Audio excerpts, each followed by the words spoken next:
Hi, this is Nolan from Benchmark, and in today's video I'm going to be showing you how to delete a group code from MicroSurvey's FieldGenius. So what I'm going to do to begin here is I'm going to head to my standard measure on the right side of the screen and select on the option that says group code here, and that's going to bring up my group code menu where I can shoot some points with my descriptions. And if you want to learn more about group codes, including how to use them and how to create them, I'm going to link to some videos down in the description of this video. But for now, what I'm going to do is I'm going to click on the wrench and screwdriver in the bottom left corner here.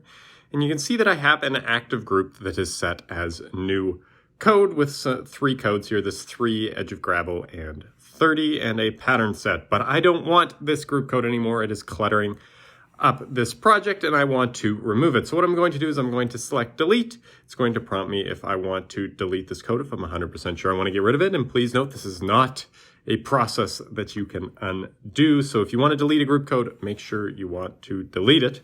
But what I'm going to do is I'm going to hit OK, and that is going to remove it from my active group options. And if I hit OK here and return to the map screen, you can see instead of the previous one, we just deleted.